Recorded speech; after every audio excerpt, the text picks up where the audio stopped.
We're here. We're here. We have no plan. Well, you might have a plan in your head. I have no plan. No, I'm going to ask you a lot of questions. Oh, okay. So for everyone listening, we just decided this would be a fun thing to do and have no script at all and no real plan. We did have questions that people asked in the original post about this. And so I did print them off a minute ago, just so we had stuff that in case, we run out of things to talk about, which I'm pretty sure that wouldn't happen. And I thought we might jump onto a couple of those at some point. Any of those we missed, we might just jot a written comment later. And if questions come in on the feed and I see them, I don't know how to see them. Can you see the comments? Oh yeah, I can see. Okay, you can see comments coming in. I've got my phone like far away from me, and then so I can't see me anymore, and I can't see you, but I can see the comments the way I have it set up now. Okay, perfect. Okay, well, you'll be able to see comments because I can't see comments. So if someone asks us a great question that you want to announce to us, we can talk about that.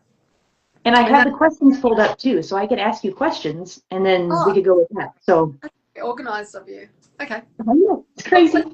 It's very organized. Okay, so let's do something. Let's talk about something. What do you want to talk about? Are we going to talk about a question, or are we just going to talk about dog stuff?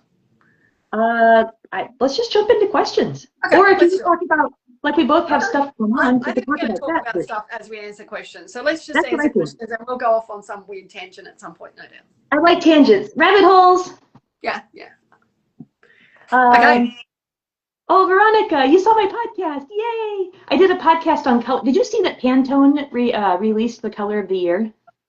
Actually, I listened to that podcast today. I had to drop my car in to get to service. And so I listened to your third podcast. No. I haven't had the chance to listen to the other two yet, but I'm going to go back and listen. But I listened to that one today about color on my way back. So that one's fresh in my mind. That just made me feel so good. I'm so thankful you did that. Thank you. It was very interesting. And I tell you what's interesting is that we both come at things from such a different perspective, because a lot of what you're saying, just the artistic side about the colors and how different colors you automatically connect to different feelings and sensations, is not something that's just not how my brain works. But you've obviously, that's your life and that's your history. And being art teacher, and obviously your innate tendencies drew you into being an art teacher. And then for me, none of that comes naturally at all. I don't think in that same way. However, because I just sort of come from such a sciencey, right, wrong answer type background. But what I do find interesting is we both have intense curiosity, but the only difference is the way we'd frame it. You're literally just so open about that curiosity, and it's such an open place for you. And whereas for me, it's more like, see a situation, be very observant, form a hypothesis, test that hypothesis. So, but I'm doing the same thing. I'm like, oh, why is that happening? Like, I'm noticing it's happening. I'm wondering why it's happening. I'm wondering what would happen if we change something, like how that might change, like how the outcome might change based on how we change something in our training session. So we're doing the same sort of thing, but it's just so interesting that we come at that curiosity with two different strategies. I love that, because I feel like I'm coming at it very much from noticing. Everything for me, it's like the art of noticing. Yeah. And yours is the noticing and hypothesizing.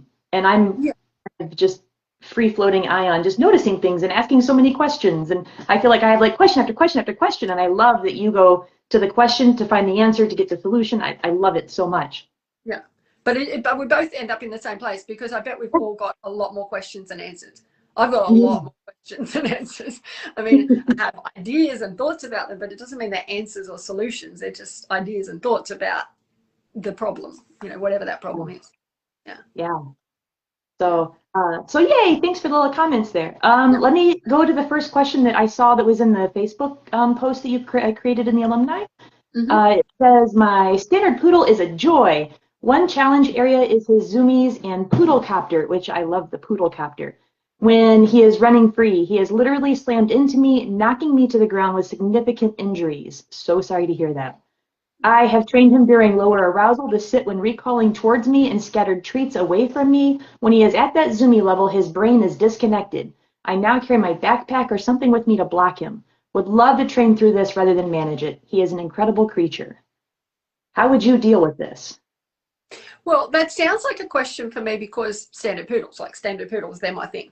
I have 3 standard poodles. But I actually think this is a great question for you, Crystal, because I know you're saying like some of these questions like are all like, for me, they're arousal type things. I mean, not that we both don't work in that same thing, but I think this is a question for you because this is not a poodle related issue, is it? Like, how many dogs do you see like that? The high energy, high power, intense, smash into people without thinking while they're wrestling each other, smash into you, etc., etc. I know with my guys, they very much, not so much when they're running on their own, it's just not something they do, probably through habit. It's just not been a situation they've rehearsed. But when they're playing together, absolutely, they could be playing together and crash into me without thinking, if I didn't interrupt like before they get to me and go, hey buddy, like, and this is the difference too, I guess. They're staying in that thinking place. Like even when they're playing in a really chaotic place, mentally, I still don't expect them to be at a point where they can't listen, they can't function, they can't perform an appropriate response to a stimulus. So if I say, hey, watch out, you're coming towards me, I expect them to notice that. If they're at a point where they're not noticing it, I'd be going, why did they get to that point? What got them to that point?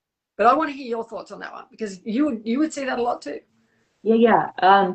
So if people don't know me, I do search and rescue and I do protection sports. I've done Mondio Ring and IGP, and dabbled a little bit in PSA. I don't really count it. And so my guys are a lot of similar traits to what you're describing with the arousal. Tons of arousal, I'll call them issues, but really it's just information and data in my brain. And we see a lot of this. My guys are very mouth oriented because they're bred for bite sports. And so there's questions in here about nipping and biting. And we actually deal with a lot of the same type of dogs, but it's your specialty. And I'm just like, hey, this is what I do in club. We have a German Shepherd that would get really close and want to knock you down. And one of the things we did was making a physical cue. And again, what I like you said was if they're to that point that they can't even see you, they've gone too far. And so we manage those environments. But one of the things we do is if you stand with your legs apart and then teach the dog to go between your legs like a croquet kind of thing. Is that how you say it? Croquet? Yeah. Yeah. That's a sport. Yeah, Okay. yeah. And so it still allows them to have that zoom and that fun, but it gives them that goal and that target. And also knowing, I don't know how tall the person is. I don't know any of those things. I don't know the physical abilities. So I have to assume things and kind of go based on who I am and what my situation is. But that was one of the things that I did. And with Checkmate, he's had 2 hips replaced by Malinois.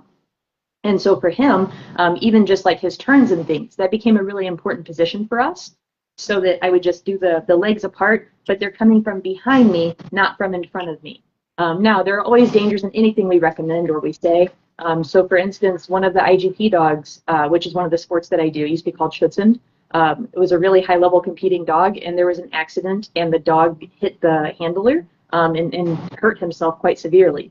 So it has to be something that's taught in low arousal, that's not just all of a sudden brought into this high arousal game. So I think about things like that of how can I take that energy, can I still use it? I do like the idea of having a place. I like the idea of sending the dog around something. So having a vertical of some sort that you can send them around and then send them around another so they can have that zooming, but it's not necessarily involving like at you feelings. Yeah. Yeah. Yeah, and I think that's important too. The fact is, why is the dog crashing into you? Is the dog just running, playing, and oblivious to what's there? Like if it was a tree, would they crash into the tree? Or are they trying to engage you in the play? Because poodles will body slam. They body slam each other. They run and rear up and like just chest each other and tackle each other and smash each other more than what you would think. Like you'd think poodles don't play like that. You know, a lot of people think they're a fragile type of dog, but they're very more like a bully breed almost. They're very into body slamming. So it's very likely they're trying to engage you in the play. Well, if that's the case and they're in a thinking place, then you can change that. You can change that to training behaviors that engage with them, that they like to play with you, that don't involve that body slamming. But if they're just running so chaotically that they're not thinking at all, and even if you were a tree, they'd be crashing into you, then I would be going, why are they reaching that level? Are we releasing them with too much intensity when they get to the park? And we're actually adding to that idea that they're just going to bolt off and run blindly? Or are they not getting enough of that exercise, so when they do get it, they're out of control? Or we're doing something to add to that arousal during that release? And if it is just joy, running, play, then it's very likely the dog's just attempting to engage with you, and you just need to teach other strategies other than that one, other than crashing into you. Teach a different strategy for engaging and playing. Yeah. Oh, there's a... Oh, we've had our first Facebook Live incident. I was checking and 2 dogs wrestled. Okay, guys, thank you. My phone just keeps flying at me.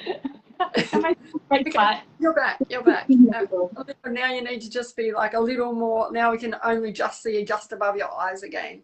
So maybe just either lower yourself a bit or tilt your phone back a tiny bit. There we go. Oh, that's going to be too much, I reckon. Yeah, I think that's about right. I'm just gauging it based on where the door hinges are in relation to where you were sitting. Oh, look at that. Perfect. This is how far away I am. It's all good. Okay, I think we got that one. I think we answered that. Let me get to the next question. Do you use different techniques, tools to address reactivity when the causes of it vary? For example, reactive due to genetics versus leash frustration versus excitement. Oh, yes, I do. It's my big thing. Anyone who has been on any of my classes or webinars or workshops would be at least aware that I'm a big proponent of not having one strategy. And that's because the underlying driver is so different. So if we're dealing with a dog where the underlying driver is fear, then we're going to be very different with the way we handle that. We're going to use counter conditioning. We're going to use lots of very carefully structured desensitization. We know that if that dog does go past threshold and the driver is fear, it's likely to take them quite a long while to recover. And we know that we don't want to put them in those situations because we're intensifying their feelings for the future. Whereas if you've got a dog that just gets really excited and loses their head when they see another dog, that dog's going to recover really rapidly. And there's no lasting damage happening there in the room. Like, yes, you're rehearsing an unwanted behavior, but you're not. And it's not, I've had people go, oh, I took my dog for a walk and I've been trying so hard to avoid them being triggered, and he was triggered today and I feel like I've put myself so far back. And you're like, your dog just got excited when they saw another dog. This is not something that's going to have lasting emotional damage at all. It's just rehearsal of an unwanted behavior. That's all it is.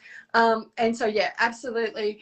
I'm a big advocate for, especially if you're looking at what we call the desire-based behaviors. So whether that's an innate, maybe it's dog to dog, like lack of tolerance for other adult dogs, whether that's guarding type behaviors, whether that's just a desire to chase or herd, so chasing cars, chasing bikes, all of those types of more desire-based or just excitement and those things, we will usually need to get to a point where there's some sort of operant training. There's some sort of, it can't be desensitization and counter conditioning. It just can't be that on its own, because the dog's like, yeah, I really like doing this thing, and I really like the fact that you're handing me food, and I really like this thing, and I really like, you get nowhere. Like, so there has to be a point at which you're actually creating an alternative behavior and reinforcing that alternative behavior. What you can't do is just go, my dog is so far off their head every time because I've overexposed them, and then I'm going to try and cut through that with obedience. That's not the same. That you still have to do that desensitization component where you're getting to the point where your dog can think in the presence of those triggers. Then you're layering in some alternative behavior that can be reinforced. But it is so important to get to that reinforced alternative behavior when the driver is desire-based. Otherwise, the other thing you see people doing is they get stuck in that loop of distraction only. Distracting the dog, distracting the dog, distracting the dog. That's all they're doing. And they're like, I'm not getting anywhere. That's because you're not reaching the point where the dog does a behavior and gets reinforced. Instead, you're just distracting the dog. You're using the food to keep pulling their head away. You need to reach the point where the dog makes a decision to do an alternate behavior, whether that's look away from the stimulus, whether that's actually reorient to you, whether that's go back to sniffing, like something, some other behavior, and then reinforce that behavior rather than get stuck in a loop of distracting, or trying to use counter conditioning desensitization only for a desire-based behavior. Is that helpful? Did you get that? I don't know. I went in a bit of a... No, I love it. This is a rabbit hole, but one of the things that I always think about, it was the second year of teaching. I taught high school art for 23 years, as you kind of mentioned about the art teacher thing. And one of the first professional developments, they talked about you have the choice of teaching, ignoring, and managing. And I always say that I have Tim on my shoulder. It's because of the teaching, the ignoring, and the managing. And I always have to think to myself, is this a moment that that sounds like sometimes by just doing the food, you're just not teaching. and you're always going to be doing that. So you have to figure out, how can I break through and become a teacher here instead of, and I think management, I like that I have Tim where the management's on the bottom, because I do feel like we're always in some sort of management mode, because we're always in an environment that we're manipulating in some way. But now I have to decide, am I going to teach in this moment or am I going to ignore in this moment? So that's one of my go-tos. Yeah, I love that, because that's it, isn't it? We're either teaching, ignoring, or managing. That's it. But I do think people get stuck in that loop of management, distraction, management, and never get to the point where the dog does an alternate behavior and is reinforced for that behavior. And which is no different to what we see even with the sport behaviors, where we see a lot of people get stuck in the loop of luring or bribing and never get to the point where it's like, I have no treats available, nothing's here, I'm cueing the behavior, you do the behavior, then I give you a treat or toy or whatever, as opposed to, I'm holding the treat, here it is, just follow me and heel. It's like, okay, that's a good starting point, but you have to get past that point. Yeah, like, you got to get to where the reinforcement is out. Yeah, exactly. Yeah. There was a question that I saw that was asked in the live thing, but they disappear and I can't get back to them. So I'm going to say it now before I lose it. It was something about sensitive dogs, and are they going to regret teaching their sensitive dog to slam into them? I think you would be hard pushed to get to the point where a truly soft, sensitive dog is not going to very rapidly change their behaviors if you made a slight adjustment. Meaning, some dogs, those dogs that are soft and you don't want to worry about too much control. It's not like sit every time we go through a door and back away when I hold food, and all, because they don't need that. They just don't need that. If anything, you want them to show initiative. You want them to move forward. You want them to be assertive. You want all of that. And when you have a dog that's not naturally like that, it takes a lot to get to the point where that dog gets pushy. And if you ever got to the point where that dog got pushy, one tiny little change, and they're instantly going to, if you're not careful, even a small adjustment can send them all the way back to the start. So I think when you're dealing with the softer, sensitive dogs, I tend to just give them free rein. I give a lot of, I just reward anticipation, I reward errors, I reward them just showing initiative and trying something. And then if they get to the point where they're so pushy and so bold and so boisterous that you have to put the brakes on, sure, start to put some control and rules in at that point, and it won't be hard with those dogs. Yeah, I feel like in the positive reinforcement base, like especially I deal with a lot of really pushy, aggressive, just really confident dogs in my bite sports. And in the very beginning, we always talk about if they have an in or an out. And so that in is that drive to bite and do the thing and be active in the thing that we're wanting. And so typically, if we see the dog has a lot of in, we start with so much control. And if I blanket statement and tell everybody, oh, well, this is what you should do is teach your dog the control straight away. Well, for that really soft dog, you may not be able to get them to build that in that you could have in the beginning. So I absolutely am with you on that. If it's that truly soft dog, you've got to build the in first, and then I start adding in and layering in the control. And I'm doing that throughout, but it's spot on with you. Yeah. And I think you and I, because I do, even though work-wise, a lot of my cases are aggression cases, in the sports sector, a lot of my work is with the really soft, sensitive dogs that have struggled to be successful, that are shutting down, that are not coping because they don't like free shaping and that sort of thing. And where your experience is going to come from those dogs that are more confident, more bold, have a lot more in, as you say, like a lot more drive, a lot more motivation. And I do think that's why it's so important. Everyone needs to look at the dog in front of them and needs to make sure the people that they're aligning with in terms of their friends, their instructors, their whatever, are either used to working with those types of dogs or show evidence that they understand those types of dogs. Because I do see a stack of people coming in with the softer, more sensitive dogs that have been mainly working with someone who is used to a very confident, bold, drivey forward dog. And all of a sudden we've got the wrong types of techniques for that dog. Equally, I would agree that we see the opposite too, which is the ones that are getting not enough control in there early, not enough structure and control on a dog that's bold and pushy and confident, and the person's giving them no boundaries and no guidance and that's a disaster too. So again, it's like, you need to really know that dog that's in front of you. It's something in class right now. It was our Thoughtful Thursday, was the idea of compassion. So this entire week is about compassion. And the most important thing that hopefully people got out of it on Thursday was Brené Brown. Hopefully people know about her, but she's amazing. And she's not a dog trainer, she's a people trainer. And one of the things that she said was, when you think about really truly compassionate people, which I feel like we have in spades in this group, the alumni group is just so full of compassion. And the number one thing she found in compassionate people, the ones that were truly compassionate, were boundaries. They were able to set boundaries, and they're able to respect and appreciate others' boundaries. And I love that so much, because I think about my dogs.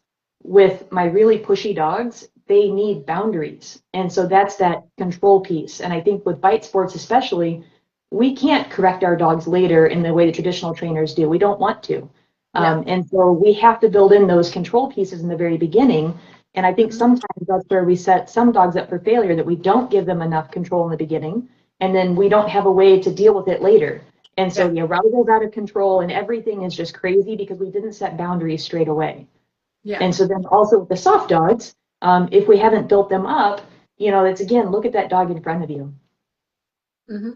I'm missing questions, I think. And like, it's always like, well, this is what we're both saying. It's always motivation and then control, like motivation and then rules. And I think one of the webinars I did recently had this diagram, webinar and then this chart, motivation and then rules. And so it's like, if the dog comes with heaps of innate motivation, you can start rules straight away.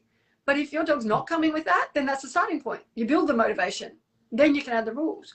And, you know, we see that, especially you see, I mean, you do a lot of toy play stuff. You see that difference in those toy play. The dog that comes with heaps of toy play, you've got to start rules pretty quick. Otherwise, you're going to get bitten. The dog's not going to be having fun. There's going to be all this conflict. It's not going to be enjoyable at all. You need to start with rules. But if you take that softer, sensitive dog that's not that interested in the toy to start with, and then you start going, these are all the rules that we have to follow. The dog's like, you know what, keep your toy. It wasn't that interested in the first place. Like, you're not going to get toy play if you put your rules in place too heavily. And this is the thing with boundaries, you know, that word boundaries, people, sometimes it has that forceful connotation, like that negative connotation. But I think even recognizing that boundaries can be applied in various ways. And I'm a soft person. I don't like conflict. I don't like it when someone enforces boundaries in a very stern, like in an abrupt way. But it's not that I don't respect boundaries. I struggle if someone comes in hard with their boundaries. I'm sensitive. If someone just gives me any indication that there's a boundary, I'm going to respect it. Like, I'm going to be I'm like a dog that's going to be like, oh, I'm respecting those boundaries and rules. So again, it's like, how do we apply those rules? We're going to apply it differently with different types of dogs. Yeah, and I can take a little bit more. I'm the one that likes to poke and poke and poke, and I hate that about myself. Like, I wish I wasn't that person. I can be so annoying, and so people have to be a little bit more like strict with their boundaries with me sometimes. Yeah, whereas I crumble and I just don't want anything to do with it again. So that's why I understand these soft and sensitive dogs, because like I get that. I get it, you know. Yeah. Let's get another question. Okay. I did miss one. It disappeared. So sorry, whoever I just missed. There was one about for the old people with bad knees and bad balance, about alternatives to driving through their legs. That was from that first question. And for me, that's where I say go from upright to upright, giving them kind of a job to loop around or to go from mat to mat. Did you have one of those two for letting them get that energy out but not come at you? Sorry, I accidentally shut the live down and then reopened it again and missed your last two sentences. Hey guys, let's so wrestle another time. I don't know what you're referring to. I remember you saying something about someone with bad knees, and when it came back to the play, was that what you're talking about, the rough play? Yeah, see, I just, sorry, they want to wrestle all the time. Rabbit, come here, good girl, I'll just tell you it. I missed what you were saying about it. Yeah, an alternative to driving through your legs. So like I gave a suggestion of another zoomie option. What do you have for them? I was saying like go between two objects or send them to something or go mat to mat. I like mat to mat. I like mat to mat, station to station. I like teaching a drop, like a drop on recall. Like you can teach that early in the piece. It doesn't have to be fancy, formal, you know, drop on recall. It can be an exciting, fun game of moving towards you and dropping, moving towards you and dropping. And then if they are coming screaming in, you can make a game out of slamming the brakes on and then throwing their toy. My guys do a stand equivalent to a drop on recall, a stand on recall. So not part of the recall, not a formal thing, but if they're playing and running towards me, I can just go stay, and they just instantly freeze, and then I can throw their toy away and they go the other way. So there's all those sorts of but they are trained behaviours, and just like anything else, they have to be trained, and they have to be built up in different environments. You're not going to suddenly get an effect if your dog's already lost their head. So then you come back to, are there better games you can play, like going around cones, or like circling you around a whole row of, like having a whole circle of cones and playing those games. But it is different to a dog that's just running loose and body slamming you because they've actually lost their brain and can't focus. Yeah. Next question that I see. How do you deal with frustration and loose leash walking? I have a German Shepherd. We do dog sports, but there she gets a reward and understands the expectations. In loose leash walking, I can see the frustration more now. Yeah. I don't know about your thoughts on loose leash walking, but it is generally perceived as an easy skill, and I believe it to be an incredibly difficult skill. So much more than what. And I would add to that, that if you're truly trying to create loose leash walking in the most extreme positive way, that is, you don't want any pressure to ever be applied on that collar, you don't want them to reach the end of the leash, you want to always be cueing them to come back to you and things like that, I think you've got to recognize it's a very, very long road, because we're trying to teach a whole series of criteria that are really complicated. It's like, you know, healing, like the person said, healing is actually quite clear. It's like, you're going to be exactly here, exactly this distance, exactly this speed. You're going to be doing things exactly like this. And we train it in very small pieces, like a few steps, a few steps, a few steps. But all of a sudden we go out loose leash walking and we want our dog to be able to do it for 20 minutes from the first time we do it. And it's not how we train any other behavior. So I think there's so many more pieces to it. I'm not a big fan of constantly yo-yoing them to try and have them not hit the end of the lead, like literally just walking along, calling them back, calling them back, calling them back. I think that's more frustrating for a lot of dogs than anything else. And it develops a habit of grab and go, like they just snatch the treat and hit the end of the leash, and then grab the treat and hit the end of the leash. I'm equally not a fan of waiting, like just, I'm going to wait here until you loosen the leash, and then we walk about 3 more steps, so you're going to pull again and you're going to stand there until they loosen the leash. Don't love that for most dogs, because it just builds frustration into the whole thing. They just want to go, and you're constantly going, unless you can come back and walk next to me. I mean, I see loose leash walking, quite frankly, as, especially when people expect it as almost like a heel, like an informal heel, I see it as one of the most unnatural behaviors for most dogs. And then people expect it to be maintained for extended periods of time, like go for a 20-minute or 60-minute walk and constantly stay in this like informal heel. I just think it's a big ask. So for me, people mightn't like this answer, but I don't actually use loose leash walking a lot of the time. A lot of the time my dogs are comfortably at the end of the leash with what's comfortable for me, that amount of pressure. They're not pulling and hauling, but they have some pressure on the leash of their own choosing. They sniff, they wander, they pull, they do their own thing. And then there may be times when, for example, I want to go past people that I actually cue them to come back and walk in a nice, proper sort of informal heel next to me, and they get reinforced for that. And then I expect them to sort of, I just say, let's go again, and I let them do their thing. I'd love to hear your thoughts on this one, because it's why I don't teach a class on loose leash walking, because I find the expectation can be very high. And I think it's a much bigger ask than what a lot of people recognize. And certainly using more traditional methods, it made sense very quickly to the dogs because they hit the end of the leash and it just wasn't comfortable.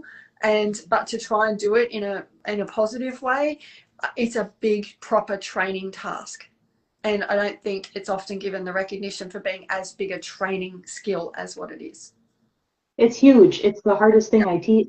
And so a lot of times I don't put the effort into it because it's the most consistent thing you have to do, because every time you take your dog somewhere, that expectation has to be there. So it's not sometimes it needs to be consistency. And how hard is that to be so consistent every time I take my dog out? Mm-hmm. So I have a couple ways that I work on it with my checkmate, my Mal. So I have a special leash designed, and it's really a management tool for me. But it was for Quinn, my blind dog. As a senior, he became blind, and we didn't do a lot of stuff on leash. Like, he just didn't have to wear a leash a lot. I was in a lot of environments we didn't have to. I am not a fan of leashes. Like, they hurt my hands. I have Lyme disease, and so I avoid leashes so much.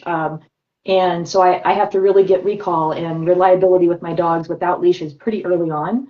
And I probably take more chances than I should. I'm just putting that out there, so don't do what I do. But what I did was I designed a leash for my old dog when he lost his sight, and it has a ball, and then the ball goes up and it connects to the leash, the clip on the collar, and then the collar then has one that it's not right at the collar, it's on the leash, and then the other one still goes to the collar. So imagine it's a leash that goes out, and then the toy attaches to the leash about a foot down. Oh, So nice. So you can't lose the toy. It's attached. right. Yeah, okay. And Yeah. as he has the ball in his mouth, and it's broken right now, or I would have grabbed it. But as he has the ball in his mouth, I'm tugging with the ball, and there's no pressure on the leash. It's still a loose loop. And so when he would need to step over a curb, if I pulled up, then he would step up over the curb. If I need him to go right or left to miss something, that's how I guided him. Well, this has been an invaluable tool for my loose leash walking. And it's not really loose leash walking, I guess, but for me it is. So checkmate, he has to have something in his mouth, a pacifier, because otherwise his mouth has other ideas. It has its own little brain. And so with that in his mouth, then he's pulling, but he's not pulling so much it's like dragging my arm, but he's just leading with the toy in his mouth. And then I can still kind of give him feedback as we walk. I'm just keeping a little heartbeat as we go. And it's beautiful for us. So when he sees somebody, because he's reactive, and he sees not somebody, but another dog, and he kind of gets a feeling, and I give more feedback to the toy that's in his mouth. And then he's like, oh, okay, we'll do the thing. And he might go, oh, and we just keep walking. But it was not an issue, where that used to be an issue for us. So that's one way that I deal with it. Yeah. Another way, so Nancy is my training buddy, Nancy Elfenbaum, and she is amazing. And one of the things in her class that she did was she has an away cue where she drops the treat behind her. And I've adjusted it slightly, and I use the word drop. And I just take the treat and I set it right at the back of my heel, either right or left, whichever side I want them to be with me. And I teach them that drop word. It's kind of like Chirag Patel. I'm using that game. That's why I use drop. And I just drop that treat at the heel of my foot. And then I start to move forward a little bit. And I'm just doing this in my living room. And I say drop, and I drop the treat. And they get used to eating it at the heel of my foot. Well, then I drop and I take a step, and I drop and I take a step. And so I start taking that on the road, and I start taking that out. Today was my first lesson with this beautiful golden retriever. We went all the way down the block, all the way back around. We saw several dogs and came back. And the dog the whole time, you know where they anticipate being? At my heel, back behind me. And he was just waiting for me to say drop. And if I say drop and I drop the treat and I keep walking, it gives him time to eat it. I'm like on a 6-foot leash. It gives him time to eat it and then come back up to catch up. So he gets to keep moving and keep moving, but his base is really behind me, up to my side, behind me, up to my side. And if I say drop when he gets ahead of me, then he's like, oh no, I missed it. And he goes back to get it. But he's not even all of this attention up at me, because that's something I don't want on this leash walking. I don't want them doing all formal looking up.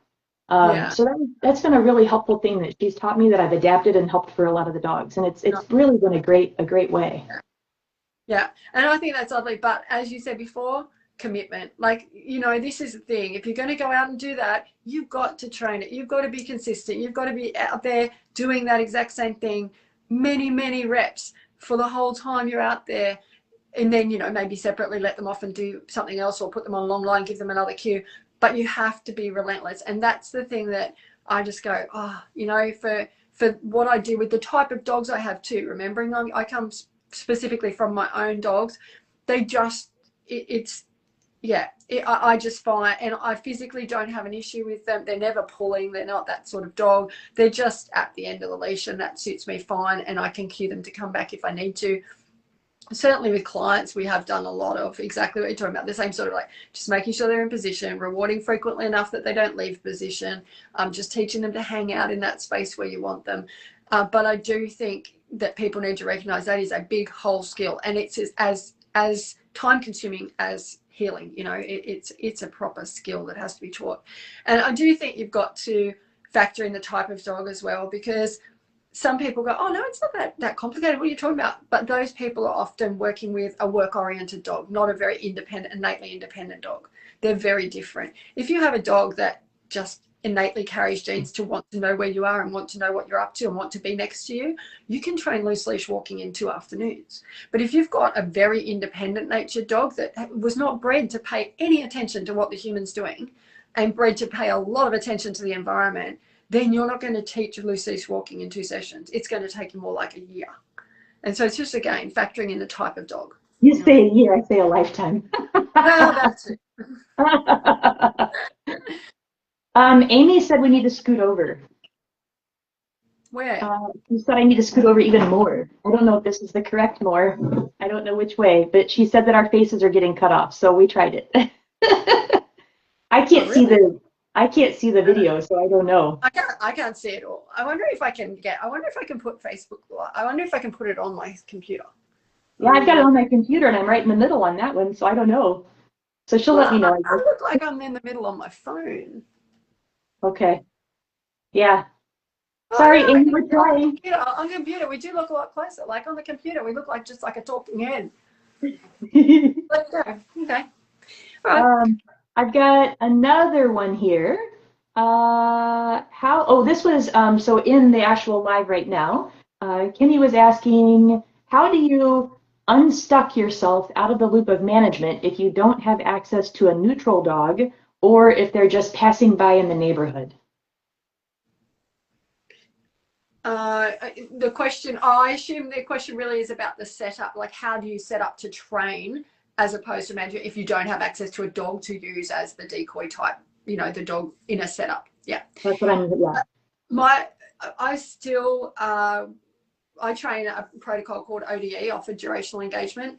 And yes, we do have to do that in a structured way, but we don't need to have access to control of the other dog. We just need to know where dogs are likely to be walking along a path, for example, and we can set ourselves a certain distance from that path, you know, bicycles, skateboards. We go to the skateboard park and we set ourselves up a certain distance from the skateboards. And so we do undertake a very structured desensitization process so that the dog is able to make an alternate choice and be rewarded for that, as opposed to having to get stuck in that management loop.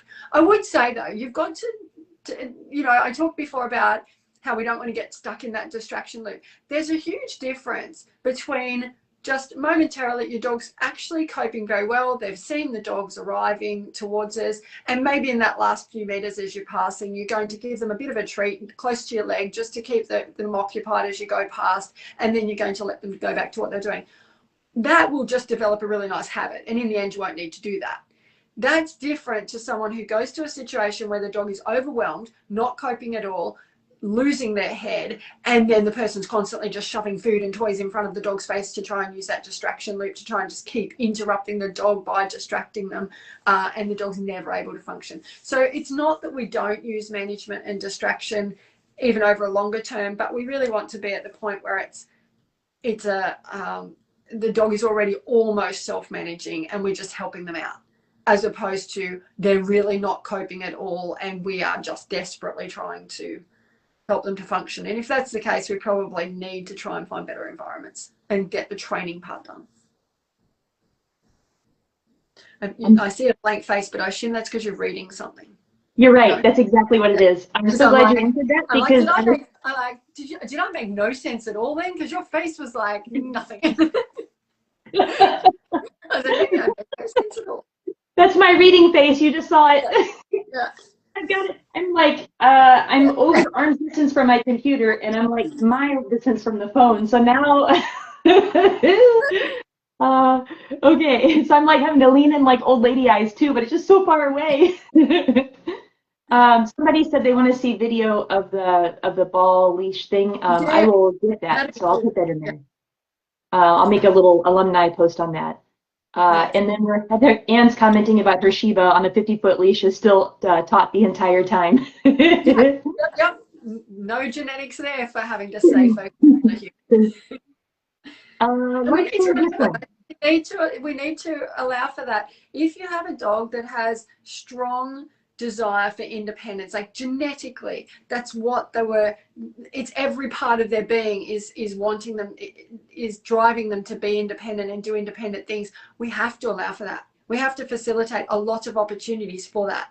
If we try and do too much training with those dogs, they will switch off from training, because just like an introvert can go to a few cocktail parties and function quite well and do a good job of looking social, but you know, if for temporarily short term we can sort of function and look not too bad, but we need to go away and do other things to just sort of refill our cup. You know, we need to go away and do things that allow us, like things that come more natural to us, to just feel ready to do that again. And it's the same with those independent dogs. Anyone who tries to turn them into a train, you will focus on me all the time type of dog, eventually those dogs just become so uninterested in training that as soon as it looks like a training session, they switch off, they lose interest, they walk away, they lose focus. Is because they need those opportunities to do those independent things, and then you can get a small bit of work out of them, providing enough opportunities for them to be independent as well. Something you said there made me think about, I'm off script, but whatever. Radish is my search and rescue dog, and I was having a terrible time with her going and rolling in dead things. And this was during our hiking and such, but we weren't doing much hiking. So then when we start searching, she was spending a lot of time in the woods finding dead things, and she would have like intestines hanging off her collar, like it was that gross. And what I had to realize was I was not fulfilling that desire to be able to be free and go run in the woods. And so I had to provide that. And once we started doing our hiking and being, you know, just free again, it absolutely took care of all of that. So it's know the genetics, know what they need, know, you know, how to take care of them. And so once we started going hiking again and that need was fulfilled, our work was back to beautiful. So I think if we are spending so much time in control, it kind of goes back to what I was talking about on the color podcast thing. We just spend so much time controlling, maintaining, be quiet, be still. And I think we really need to explore our dogs and figure out who they are. And that's that noticing part we both talk about. And I think that's the important piece. And that's that compassion piece. Yeah. Yeah. And I think you referred to it as muting on the podcast I was listening to today. Everything was muted. You're trying to mute the dog. And I couldn't agree more. Like, I mean, the number of times we see dogs that are just being dogs, they're doing dog things. You know, a few alert barks when someone comes to the door. And people are like, how do I stop my dog barking when someone comes to the door? The dog has been genetically, the whole of their ancestry, as for a lot of dogs, there's a lot in there that tells them to alert bark, because that's what their ancestors were meant to do, was alert bark, to let people know.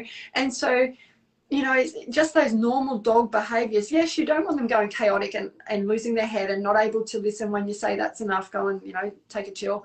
But just a couple of barks, that's normal dog behavior. Digging a hole for earth dog type dogs, that's kind of normal dog behavior. And we've got to allow for those species specific and breed specific, line specific behaviors to fulfill them. We can't be constantly like, no, don't touch this, don't do that, don't step in this, don't bark here, they're not dogs anymore. You know, we've got to allow for some dogness, you know. Probably shouldn't share this. I was talking to Denise on the phone, and the mailman came. And of course, the dogs went nuts. And so what I do is I have like a little bed thing near the window. And so they're at the window. Blah. And so I always go to the window too. And I'm like, good job. I see them. Well done. Okay, I got this. All right, let's go. And she was on the phone. And she was like, what just happened? But it's done. Like if I go and I recognize it with them and I say, job well done. You told me and I appreciate that. And we walk away and they went and settled down immediately. Like that's letting them be the dog that they are. Exactly. Yeah. No, I love that. I mean, same here. If someone comes to the door, they're going to bark. And 3 dogs, they're going to all join in. And, you know, they're large dogs, they're going to bark. But the important point is when I go, okay, that's enough, guys. Like, they're like, oh, okay, we did our job. Happy waggy tails, big faces, they can move on to do other things. And I think that's something I sort of consistently try to teach in like the class that I'm doing at the moment, is that we're not trying to extinguish all of those behaviors. We want a big behavioral repertoire from our dogs. I'm not trying to get them to never notice someone coming to the door. Like that's just not something I think is normal or natural for a lot of dogs. On saying that, ironically, just totally off topic here, but my youngest, he surprises me no end. There is not a single piece of electrical guarding instinct in him at all. Like I haven't ever seen a dog like this. He just has no interest. Someone could actually you walk in the front door, he wouldn't notice it. I mean, he'd be excited or whatever, he'd react, but there's no, like, people can go along our side fence and bash on the side fence, and he just would lay on the lounge and go, oh, I think there's people out there bashing on the fence. And yet he's a high energy, like, excitable dog in other ways, like reactive in other ways, loves other dogs and a whole range of things. It's not like he's a steady dog, but he just doesn't get it. And even when the others go, like the others straight away, one of them's very into alerting behaviours. And so they will take off barking. And he's like, where did they go? Why did they do that? He doesn't even join in. It's the most odd thing. I must admit, I don't remember having a dog like him before. But anyway, side issue. So he's the one that someone comes to break into the house and he's going to offer him a drink and show him where all the good stuff is. He might not even get up. I don't know. He's just, I mean, he does. Like, if I bring someone in the house, he's like, oh, yeah, person gets excited for a moment. If he knows them, he's happy. If not, he just walks off. But it's so funny that it's just an odd thing to watch a dog that would, if he was here on his own and someone knocked on the door, he wouldn't get up. He'd look at the door and go, oh, I think do you want to go to the door? Because I think someone's knocking. Like, it's odd to see. It's not like he can't hear anything. It's very unusual. Anyway, that was completely a side issue. Most dogs have some alerting instincts. Oh, yeah. Yeah. Another question. Kimmy says, Sharon, is your arousal class really only offered once a year? Yeah, it is. Usually in the December term. So, yeah, this is the one. Started on the 1st of December. We're just about to finish week 1. It's a popular class. I've been running it for, I'm guessing, maybe 5 years or so. I would run it more often, but just workload wise, I usually stick to only about 3 classes a year, plus webinars and workshops and other things. And if I run this more than once, I don't get to run other classes. And I have 3 or 4 classes that I enjoy running and that are also popular. So this one it used to be run twice a year, but as of last year, it got put down to once a year, just by choice by me, so that I can run other classes. Yeah. And you're getting a lot of people saying it's a great class, and so. Oh, that's nice. Yeah. No, it's a fun class. We have a great Facebook group, like really nice and so supportive. They run year round. Sarah runs the Facebook group, and it just runs year round, and they're always in there chatting every day about their highs and lows with their dogs. It's fantastic. It's a really nice group. That's awesome. That's what a great community you built. That says a lot. Nice. Let's go to another question. Did you want to talk about the gut health one? Did you have answers to that? Well, one of my answers was to try and get maybe Jennifer Summerfield. Let me put the question out there. Let me put the question. Nobody else knows it. It says, I've seen a lot of anecdotes of people linking gut health, diet to reactivity. Is there concrete data to back that up? Could a supplement fix all our problems? Yeah, and I think there was another question from someone about the use of what product were they talking about? I think it's suntheanine, which is an L-theanine product, or it's a over-adrenaline dogs with fear-based reactivity. What are your thoughts on reducing adrenaline levels? Have you used suntheanine and found it helpful?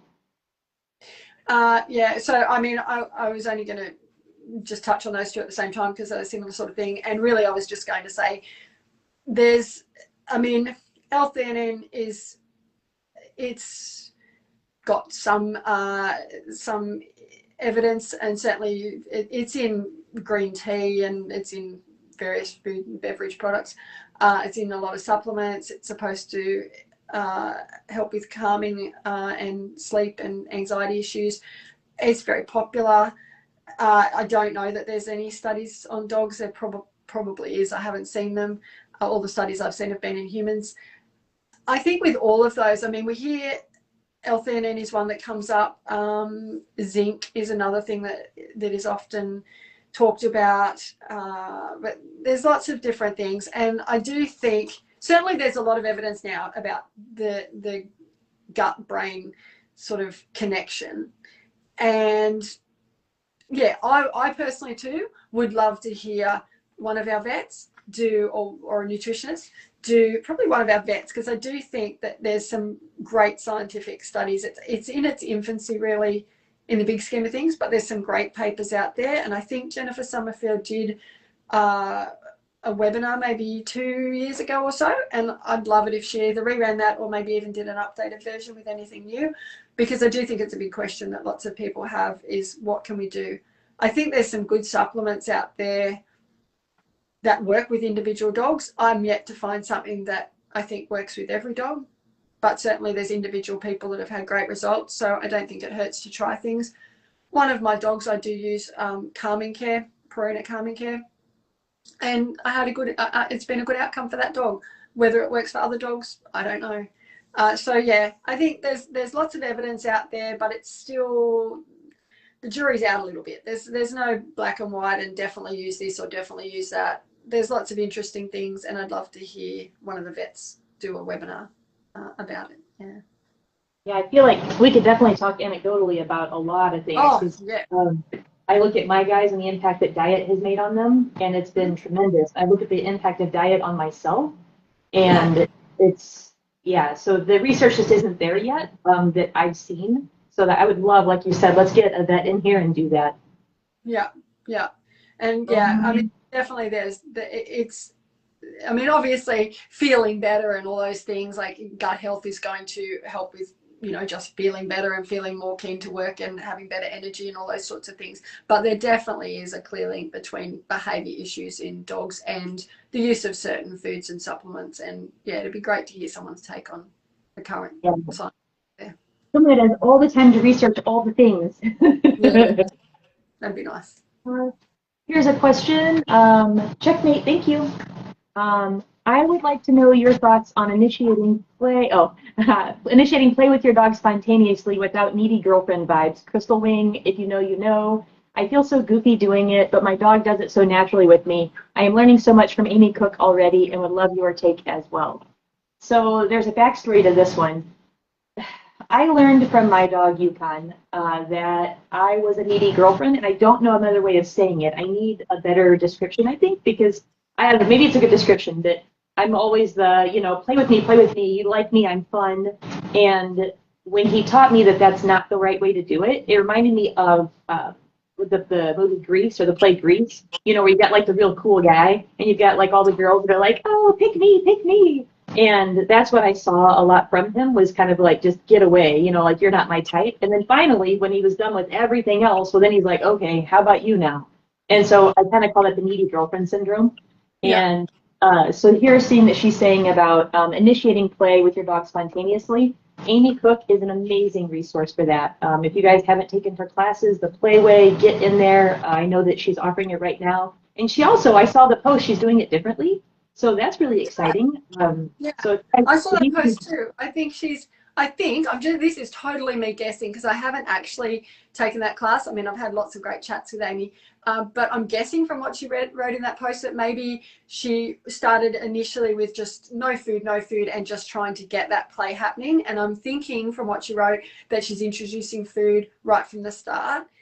Just to ease into that sort of, you know, to help the dog sort of understand what's going on. And so if I've gotten that right, I actually followed a really similar path. I think it was a sensitive dog class for a long while. I used to go, no, we want to take food out of the picture. I want you to create engagement with your dog. I just want you to be able to move around the space and play with your dog without that food part. And to me, I do that with dogs, and in person I can do that with people and dogs, but I found it hard to do remotely because it was so nuanced. And I just went, you know what, have some food on you, have some food in your pocket, do a little bit of game, and then give them a treat. You know, run over here, do a little bit of game, give them a treat. And all of a sudden we were much quicker working through that, where the dog was like, what are you doing, I don't understand, but the food sort of eased through it. It was like, what are you doing? But okay, you're giving me a treat, so I'm prepared to stick here and work it out with you. And then once they worked it out, then you didn't need the food. So I'm guessing that might be where she's gone with that. Do you have thoughts on whether that's, am I right in reading that into that, as to what Amy's doing? And what's your feelings about that? So from what I'm seeing, I haven't taken her class. Ooh, sorry. Yeah. But I know when we talked at camp, she said that a lot of what I was teaching there, she's like, we're doing a lot of overlap. And I feel like that's what I love about all of the staff here, is because we all come from this similar feel, this similar vibe, and we're all approaching it in just slightly different ways, and we all teach in slightly different ways. And I love that we can offer that to the students. Yeah. With mine, I start with compassion. And so that compassion piece is the awareness and the noticing, because I think so much we have these ideas in our mind that play has to be a certain way. And we think that our dog has to want to do things and be like these other dogs. And so much of what I do is about teaching people to notice their dogs, to step back and be an observer. And then you have to be careful, though, because you can become an absorber. And that's where the judgment part comes in. And so that's where we go back to what we very first started talking about, is curiosity. If you can come at it with curiosity, if I have a chance to watch my dog play with another dog, I can get excellent information from that. If I can do like little things, like, so for checkmate right now, if I was to do, he's not looking at me right now, if I go like that, that's all it's going to take. He's going to come charging over and start playing with me. And so it's not the words, it's not big movements, it's little things. And it's about noticing those things with your dog. And so that's kind of where I start to go with, I don't have to be this big, boisterous, needy girlfriend of like, come see me, come play with me, like me. And I think that comes from a lot of places, and not trying to call anybody out, but I'm calling myself out, of just trying too hard, going for perfectionism. It's you want all this stuff to happen, and sometimes instead of like making it happen, you got to step back and ask questions. And so I found that to be a lot more successful place to be able to get that engagement. And there's a question about engagement in here too, and it's that same thing. If I can watch them, if I can learn from them and how they interact, and I can notice, then I can step back and start saying, well, can I do that too? You know, is it the way that I move? Can I be like the way that they do? Are there things that I can adapt as well? They're starting to put in. My goodness, you guys, we've been cooped up. It's really icy outside, and so they're letting me know right now. Sorry about that. That's all right. Yeah. Oh, and the goofy part. I think so many people are afraid to be goofy and be silly, and our dogs don't care. You know, like today at the grocery store, I made some lady like laugh because I love getting on the shopping cart and like stepping on the back of it and just like riding it down the parking lot. And I had like a good 20 yards of just smooth sailing. And I glanced over and she was just cracking up. And I think that we lose that silliness. We lose that playfulness. And I'm thinking, this is just what I do. And she thought it was hilarious. And so like every day, skip somewhere. If you haven't gone skipping in a while, skip somewhere and see how that makes you feel. And you'll notice that people smile. And you can either take it internally as someone's laughing at you, or you can smile back and notice that they're laughing with you. And so it's up to you how you perceive the world. And I want to have fun. And so I think we have to, like in our connection week, we're really breaking it into how can you relax, and how can you be goofy, and how can you be silly, and take that separate from our dog. We have to build those skills back in. So many of us haven't had a chance to be free and be loose and be silly for so long. And so as a skill, we have to learn. I taught high school art for 23 years. Every Monday was play. I had to teach high schoolers how to play. They had already forgotten how. And so if a high schooler has forgotten how to play, and they're still way younger than I am, I've had a whole history, you know, and a lot of us have been, you know, away from being a child for a long time, and we need to learn how to be silly and playful again. It's a skill we have to learn. Yeah. And you see that all the time. When people are making that effort to play with their dog, it comes off so awkward and uncomfortable that in itself makes the dog go, what are you doing? Like, not because it's like, what are you doing? You're being goofy. They're like, what are you doing? Because you look so tense doing it. Like you genuinely don't look comfortable. And then it becomes, the other thing that happens is you get in a loop. Like because you do it in too much of a thinking way, a cognitive way, where you're like, I'm going to jump this way, then I'm going to jump that way, and then I'm going to do this, and then I'm going to do that. And then you just get caught in a loop of doing the exact same thing, and the dog likes it for about 2 times, and then they're like, well, this has gotten boring now. Like, do you know what I mean? You have to be able to be spontaneous. You have to be able to observe them and get feedback from them, and then respond to that feedback. And that all takes time to learn. But yeah, I think, as you said, it's just that lack of practice for people to just get down and play with their dog. And I think too, you know, and I was going to say in the positive reinforcement world, but that's probably an inaccurate, maybe the sport dog world is a more accurate grouping. I would say sometimes we're just too focused on end goals. We're just too focused on train this behavior, train that behavior, get this behavior ready for competition. You know, it's like, or just enjoy your dog. Like, just go out, something the dog enjoys doing. Just have some fun with your dog. Go for a walk and just enjoy being with your dog. Don't worry about it being a training opportunity. And I do think too, even on that front, this is jumping way off topic, but yes, we want clarity. Yes, we want clean mechanics, but let's not do that at the expense of enjoyment for our dog. Like, I see so many people that are so worried about, is my hand in exactly the right position? Am I marking at exactly the right time? Am I giving my correct marker word? And they're so worried about that they're making it so not enjoyable for their dog. And then their dog's switching off or getting slow or hesitating, shutting down. And they're like, why is my dog not enjoying this? I'm trying to be as clear as I can. It's like, yeah, you got so clear that you become cold. Like, there's no emotion left in this. There's no fun left in this.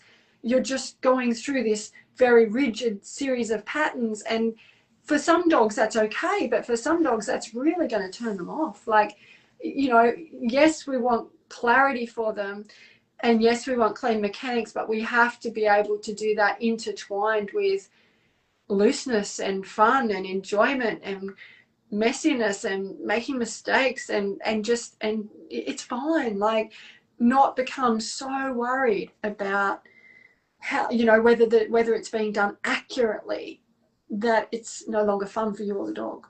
Like, that makes sense. Like, do you see that? I see that in a lot of students that come in, and they're just so worried. Like, their first questions are, did I do that right? Was my mechanics right? You know, and I'm like, oh, you know, like, don't worry about that. Your dog's not enjoying it yet. Let's worry about that first. Like, let's get the enjoyment part, and then let's worry about the rest. You know, it's back to, I guess, that motivation part first, you know, before all else, you know. The 3 words I have to say is, I love you. But you see the same thing, no doubt. No doubt. Yeah. You see the same thing. Yeah. Yes.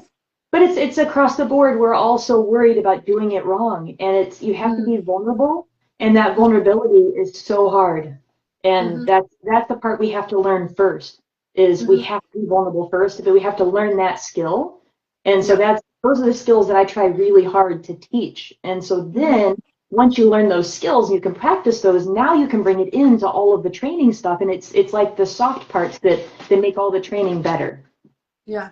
And so what do you've got 6 C's in your current class, yeah? And the first one's compassion.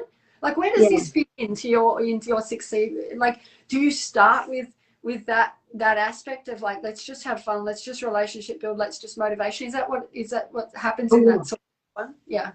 Yeah, the whole first week is compassion. It's about being compassionate to yourself, because I feel like a lot of the students in there, especially, that's what they struggle with, is they have tons of compassion for their dog, but they lack it for themselves because they want to be perfect, they want to be right, they want to make sure they're doing it, and it's a big step to step back and go, hey, it's okay that I don't know how to do this, and it's okay to be messy, and it's okay that I saw this and I didn't know what to do in the moment, but now I can ask the question and go, okay, well, you know. So the compassion part is really, it's a lot of curiosity built into it. So spoiler alert, the 5th week is curiosity, but really the whole class is built on compassion and curiosity. And so curiosity kind of gets, you know, the thread throughout, that then really becomes a focus in week 5. Because then in that 6th week, you've had 5 weeks of being curious, and the curiosity is what allows you to be creative. And so that 6th week is about taking everything and being creative in how you handle it. So it goes from compassion to connection, and then it goes to clarity, because everybody, we did like a little poll to see what people really wanted from the 6 Cs, and clarity was the one a lot of people wanted, and it makes sense. And then once you've built clarity, well, now you can build confidence. And then once you have the confidence, you're even better at asking questions, which is the curiosity, and now you're ready to be creative.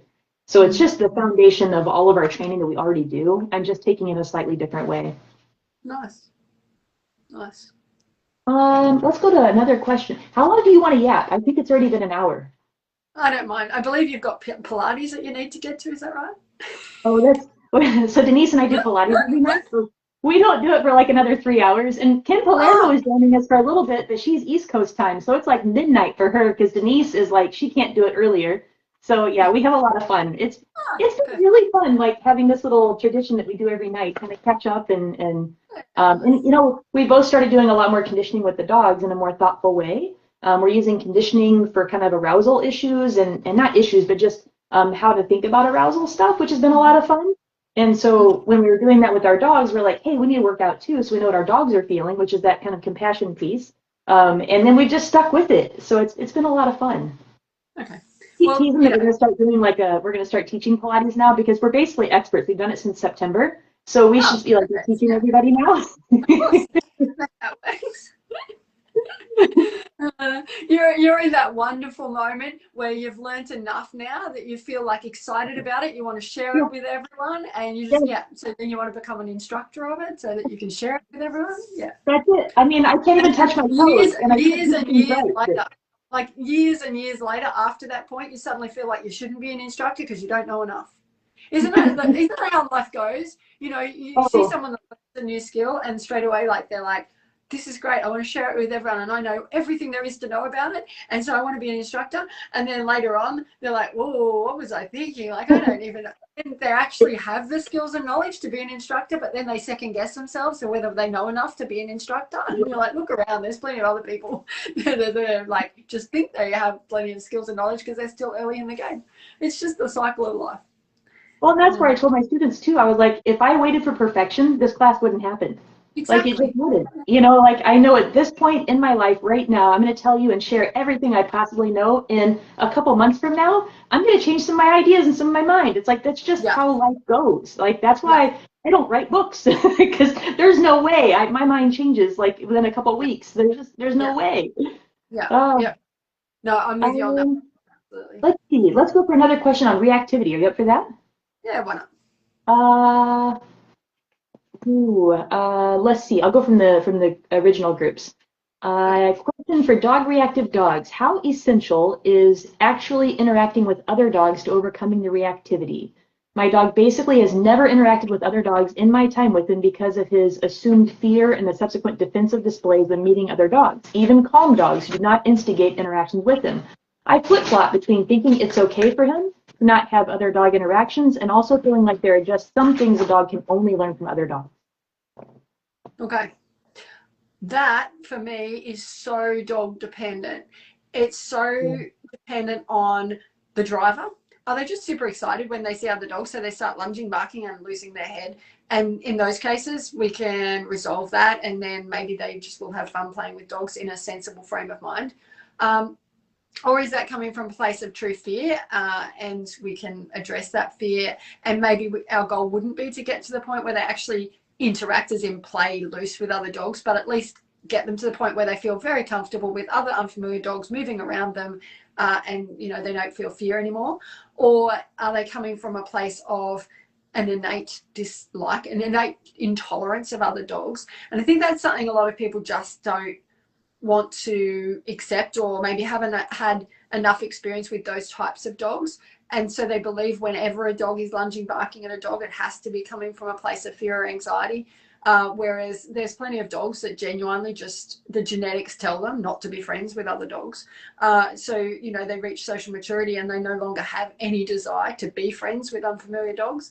And so we, in those cases, again, we'll see the lunging, barking. And in those cases, absolutely no, the goal would not be to have interactions with other dogs. It would be to help them be able to manage their emotions and their arousal and their behaviours in the presence of other dogs, but not to actually interact with those other dogs. So, you know, I don't know your feelings on this one, but for example, if you come from a background where your whole background is, let's say Labradors and Border Collies, you might have the opinion that dogs just shouldn't exist without the opportunity to play with other dogs because it's such an important part of those dogs' lives. Those dogs love playing with other dogs.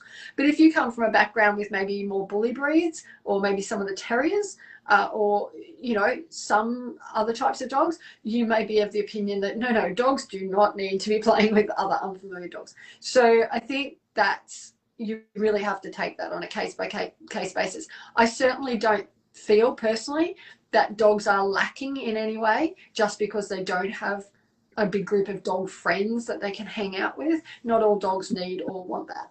So I think, yeah, I mean, I'd love to hear your thoughts on that because you would have experience with lots of different breeds as well. And you might say something completely different to me on that. Well, I was managing dogs and responding to comments. Well, let's hear your thoughts, and you won't even know whether they're the same as mine or not because you didn't hear them. But let's just hear your thoughts on it, and people can make up their own mind as to whether we agree or not. There were a couple things that I heard, but I was like, I didn't hear in depth. I'll be real honest. I'm calling myself out. Yeah. I'm not a multitasker extraordinaire, but I did answer a lot of stuff, so that was good. The thing that I heard that was the most important was I don't even expect that for some dogs. Like my German Shepherd dog, I didn't expect him to get along with other dogs. My Malinois, I didn't expect him to be friendly with other dogs. Aloof is fine. So like right now, Checkmate and Radish are just, they're just not wanting to stop right now. They're both like, hey, it's dinner time. I realize I messed up and didn't feed them dinner. So I do think the breed matters, your expectations there. I have a crate and rotate situation, and it's not something that I've ever wanted to have, but my Checkmate, my Mal, and Yukon, my Dutchie, Checkmate does not like him. He has bad hips, and when he was younger, they collided, and that moment changed everything. They were best friends, and then Checkmate has, I guess you'll say, held a grudge against him from that moment forward, and they've had a couple real bad fights, and it's been a really hard crate and rotate their entire lives. They're 8 and 9 years old. So this has been, 8 years of this nonsense. So yeah, let me see. Actually interacting, I don't see that. Yeah, I just don't think they have to. No. What I would say is I don't think that means that we need to do the opposite. I don't know why it did that. I'm back. I don't know. I was like, I'm talking, but am I still talking to people or am I talking to nothing? I think it just got off mid whatever. It just said done. It was like, you're done now. You don't get to talk anymore. Okay, that's right. I thought I have this vision that I'm sitting there tapping the screen and going, why isn't this working? And people are watching me going, what are you doing? So I have to go back and see if there were I lost the thing now too. Darn it. So if there were questions in the last one, it means I've lost them. So now I have to find the new one on the Facebook. So sorry. I'm sure we're all okay. Yeah. We were talking about dogs interacting. You were talking about dogs? No, go figure. I'm talking about dogs. I'm talking about dogs interacting with other dogs. Yeah, I think we both sort of agree that it's just times where some dogs just are not the right type of dog to be planning on interacting. Oh, I know what I was going into. I was about to say, I do think though that it's not an excuse for dogs to just behave incredibly poorly around other dogs and then keep saying, oh, I'm sorry, my dog's reactive. Like, I agree that there's times that, yes, our dog loses it. I mean, I have a dog that is very capable of being dog reactive, as in just excited, loses his head, wants to play so badly that he can't contain himself. And as a young dog, would literally just scream and be up on his back legs as I sort of had to usher him away because he was just so excited when he saw dogs. So I get it. But what I'm saying is that doesn't mean that I don't change the goal of changing that. Like now he can walk around on a loose leash at trials and just hangs with me. I'm sure that he still finds it hard and he's getting better and better all the time. But I think whether it's a dog that's super excited to see other dogs or because obviously if the dog's fearful of other dogs, we don't want to be putting our dog in that situation anyway. But if our dog's just super excited when they see other dogs, or our dog has a genetic intolerance of other dogs, that is, our dog actually likes fighting and just would rather have lots to say about other dogs, then it's not a reason to not put the training in. In those cases, using operant training, asking our dog, yeah, I know you'd like to do that, but that's not what's happening. You're going to sit here next to me and you're going to get treats for sitting here next to me. Or you're going to lay in a down and you're going to be in a down state. At a distance they can do. Not over-facing them, not just asking for a down when it's all too much for them, but actually incrementally building towards the point where they can be in the presence of other dogs. I think that's I think that's important. I don't think we need to be avoiding them going near all other dogs, but nor do we need to be at the other extreme where they have to make it to the point where they can interact with and play with other dogs. But I do think it's possible for all dogs to get to the point where they can be in the presence of other adult dogs and manage themselves. And, and you got some bombs there. One of the things that you said that the first time I had really, you just said something that was just so matter of fact, was about the dogs that like to fight. And I feel like we don't give them that instinct. We don't let them have that. And that was a huge thing. I think you were talking to Denise and Jerry on their Wednesday thing. And I think that's when I'd heard you say it. And it was just a moment for me where I went like, yeah, like he just likes to fight. He likes to pick fights. He's the dog that when somebody walks by, he's just very forward and he wants to fight. It's not he's not scared of the person. He just wants to fight. Like, he enjoys that. And I think about all the people I know, and there's people that just like to fight. That's just in them. Like, even me, like, I like to be the one that pushes and pushes and pushes, you know, like I hate that about myself, but I feel it, and then it's hard for me to control, but I can recognize the feeling, and then I can, you know, start to kind of squash it. And I realize for this guy, he can't. He's just like, yeah, let's fight, let's do it. And that's what we breed for a lot of times in the sports that I do, is that I want a dog that wants to fight the guy. And so sometimes it just tips a little bit too far into that fight. So I loved that you had shared that. Those are some really important things for people to recognize. I don't think everything is fear-based, and I feel like a lot of people are just like, nope, they're scared, they're scared, they're scared. And when you can really go, what really is the driver there? That's an important distinction. That's a huge thing I hope people heard from you. Yeah, and I have got a webinar. It's not on the schedule yet, but I have got a webinar in my head, sort of half written, where we're going to talk about aggression and reactivity when it's not fear-based. We're going to talk about alerting behaviours, where the dog's running down and running up and down that fence line and then comes prancing back so proud of itself with its big happy face on and its big soft waggy tail. Yeah. That is not a dog that was fearful of the people on the other side of the fence, you know. You know, so, and you know, the dogs that have strong guarding instincts, and they're like, I don't want people to come near my person, and it's not that I'm fearful, or it's like, no, that's what I was bred for. That's my instinct, is to do that. And or the dogs that are like, I want to fight other dogs. They reach social maturity and they're like, I actually really like it. I kind of like fighting. And they have that instinct. You know, one dog looks at them sideways and it's on. And we just have to know that that is not all fear-based. There's lots of other drivers for aggression and reactivity. And in those cases, though, it doesn't mean we go, oh, well, if that's what they like doing, that's okay. It's like, no, that's a perfect one. That's a perfect one. It's like, mate, thank you for that, but no, that's not happening. Like, I want you to hold this in, I want you to hold this down straight, I want you to stay behind me. And just, you know, acknowledging again what they'd like to do, but training for an alternative behaviour and reinforcing that alternative behaviour. And recognizing, even with prey driving, you know, I saw someone the other day, I don't know, it would have been on a Facebook or Instagram, someone was showing a dog that had lunged out and nipped a jogger that went by, and like lunged out and grabbed their arm as they went by. And they said, well, see, it has to be fear. It can't be herding instinct, because herding doesn't include biting. I'm like, I'm sorry, have you ever actually watched young dogs learning to herd? Because at the end of the day, often one of the big problems when you're first teaching a young, enthusiastic dog in herding is to stop them from doing the biting that they would like to do. And so, yes, you know, obviously the goal is that the genetics carry a lot of the chase without, you know, and that they truncate really nicely before the grab bite, but it's just not how it actually happens. You know, we can't, you know, splice that genetics so neatly, and so they often will have that bite. And so, yeah, when we watch a dog that's just sitting calmly next to the person and then lunges out at a jogger, that's not a guarantee that that's fear. It might be, but just that one action does not guarantee it was fear. There's lots of other drivers for that, and so we have to be really breaking that up into exactly what is driving this behavior. And I do think fear and anxiety is the label given to way too many reactive responses, when that's not the true driver of that behavior in that dog. Yeah, take my money. I want that webinar. So if you can make that come out of your head soon, that'd be amazing. Yeah. I just add that into the list of my to-do list. Keeps getting longer, but I will try and push that one towards the top. I mean, that's what happens when you're brilliant, you know.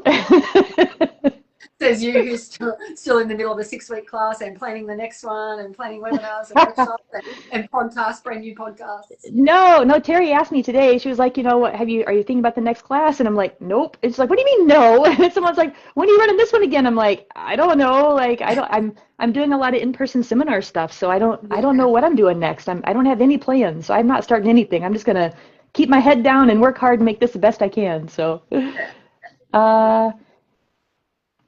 let me see. Is this the question? I'm gonna have to go another one. So another question from the group. A bite history. Let's go for that one. How to manage, walk, socialize a rescue lab plot hound mix with a bite history when startled, feeling trapped, and being petted, who wants to socialize and play with people and dogs but can't handle the stimulation and goes way over threshold from tons of sounds, dogs, anticipation of walks or food, people touching her, etc. charges ahead on leash and cannot be controlled by me, which causes injuries to myself and less walks as I have to wait on my spouse to get home. The trainer we used was not a behaviorist. I'm learning. Any suggestions or tools needed to purchase? That's a big one. Lots to unpack there. That got real big real fast. Yeah. It just kept growing and growing. I'm going to pull out like a couple of key pieces, and then you can fill in other bits on your things that you noticed as key pieces. One would be, I think, again, we would need to accurately identify whether that is fear-based or not, because I do think, especially when it comes to handling, yes, I mean, the thought of being trapped, you know, if they're being trapped in a situation that the response will be driven by fear, yes, a lot of the time that is the case, but there's still times when it's not. I mean, dogs can be quite opinionated about having agency and autonomy. Like, there are certain lines of dogs that just don't like being handled, as in physically manipulated. They don't like being grabbed and restrained and taken here and put there. They're quite offended by that level of handling. And when they do react for those reasons, I put that in a different category to fear. Again, that would be more like, I'm irritated and I don't want to be handled, I'm opinionated about it, which is vastly different to a dog that's actually like, I'm scared, what are you doing to me right now? And so, yeah, I'd be identifying whether it's truly fear. That would be one thing that I'd be looking at there. I do think bite histories make it scary for people, obviously, and I think the first thing always has to be to protect from any further future risks of biting. Both the person, you know, their own handler, as well as potential for biting in other situations. I mean, there was lots of other pieces in there. What other pieces jump out at you? So personal experience, one of the things that just clicked in my head, I have a transport Malinois right now, and even the golden retriever that I just saw today, one of the things they do is you can see they get this little like twitch, this little kind of sparkle in their eye, and then they want to stand up on you and they want to get up in your space. And then when they do that, then they're like, oh crap, what do I do now? And their little pupils get all big, and you can see that moment where they're like, oh crap, now what? And then either they go to, the golden went to, now I'm going to start humping, I'm going to start grabbing a hold, I'm going to start really and using those claws to hold, and then I'm going to start mouthing you. Well, now take a mouthing golden retriever, that's way different than a mouthing Malinois. And so the transport Mal that I have, what he wants to do is he just wants to hold your arm. Well, it's the same thing the golden does. But when the Mal holds your arm, he's got really sharp, you know, like young teeth, and he wants to pull more pressure down. And so that's where it's that boundary thing. This is where I kind of go back to the boundary thing. Like, you're not okay to put a mouth on me. Like, that's not something we're going to do. And so a simple thing for him, he has a little dinosaur that he likes. So immediately I use the same arm he's holding and I say, get your dinosaur. And he's like, oh yeah, that's a good idea. That's all he needed. But if you didn't know that, you could go into a fight really quickly. You could very easily escalate that by simply pushing him away. If I pushed him away, he would have bit harder and he would have escalated and pushed more in. And then it would have been more of a fight and it would have really escalated quickly. But because I know the breed and I know that he's a silly teenage Malinois and he's getting big feelings, I knew not to escalate that. I know to just say, and so, the first time I met him, I just stood up. And then when I stood up, he was like, well, I can't be over you now. It's like, you're right, so get your dinosaur. And then we played with the dinosaur, no big deal. We ended up doing a food game. We did a training session. Because what I realized he needed was he needed attention and he needed some stimulation. And so we went into a training mode. And he was beautiful. We learned 2 different behaviors in like a minute and a half. It was stupid. Like, he's so smart. And then we went outside. He went potty. He came back in. He ate some dinner. And then he started to do it again. And he started to escalate. And he stood up and he was like, I've got big feelings. And I was like, yay, you for big feelings. Get your dinosaur. And we played a fun little dinosaur game, you know. So much of it is just knowing when to push and when to pull. For sure, if I would have escalated with him, it could have got bad. And so that's where a lot of people end up causing a lot of problems, just not knowing that you're just making a fight happen. It's like a power struggle. It's the same thing I'd have in my high school class with kids.